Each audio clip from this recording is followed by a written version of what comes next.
আমি ব্যাংকের কোয়ার্টারে গিয়ে থাকতাম। আমি আগে থেকে ছক করে রেখেছি, আমি ওদের ওখানে উঠব।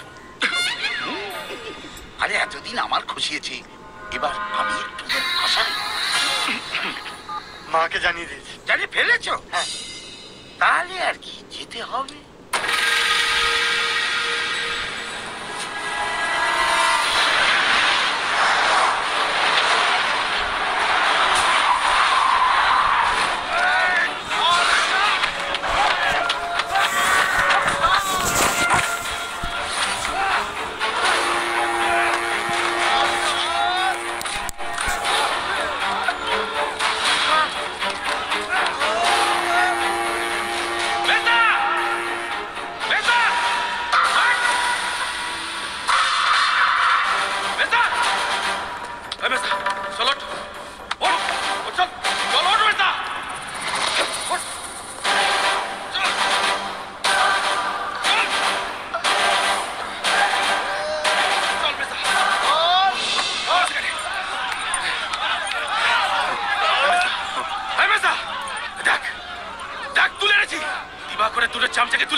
সামনে সালা দুটোকে জবাই করবো, যাতে যাতে তোর বুকের জ্বালা মেটে।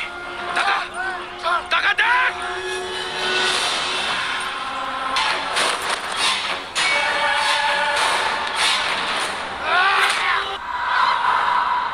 কিরে, কলেজে 1 মাস ছুটি, কি করবি?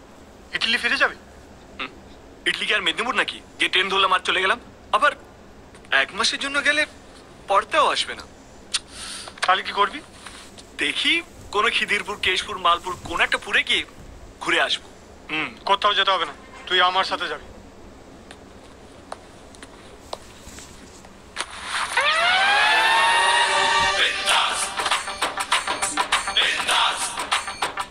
চলো লেটস গো।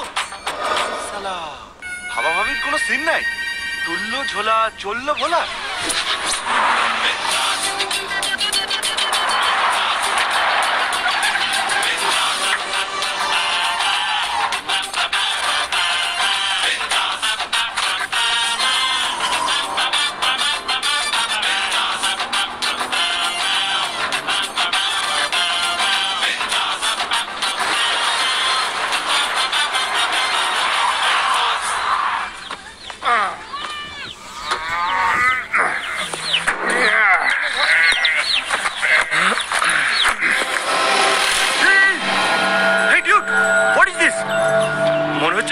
বলে কচি পাঠা বা মুরগি কাটা হয়েছে না? Good tradition. ছাড়বি? চল চল। বেশ বড় বাড়ি তো। কেমন আছো বাবা? ঠিক আছে, বলছি গ্রামের পরিস্থিতি ভালো না, একা একা কোথাও যাস না। ঠিক আছে। ও হ্যাঁ বাবা, আলাপ করতেই ভুলে গেলাম, আমার বন্ধু অভি। Hello uncle. কি করছিস না বাবা? কিছু মনে করো না, আসলে বিদেশে থাকে তো তাই। চল বাই আঙ্কেল।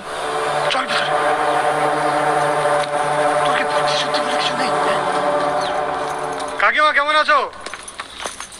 কখন এলে? এই মাত্র। আমার বন্ধু অভি। অভি আমার মেজো কাকিমা। কাকিমা? হ্যাঁ। এই সর সর সর। কাকিমা? না না না, ওনাকে কাকিমা বলতে আমার জিভে আটকাবে। বয়সটা একটু বেশি হলে ঠিক হতো। না মানে দিদি, দিদি পারফেক্ট, আমি দিদি বলে রাখবো। অভি আমার মেজো কাকা। চল ওপরে।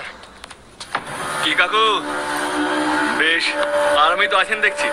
না না, enjoy enjoy, all the best.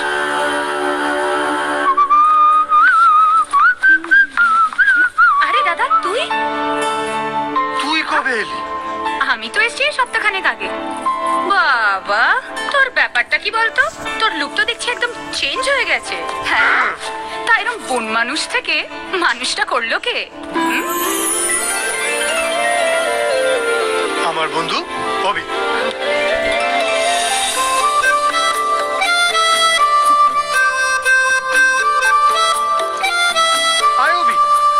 আমার বন্ধু অভি। আর্কিটেক্ট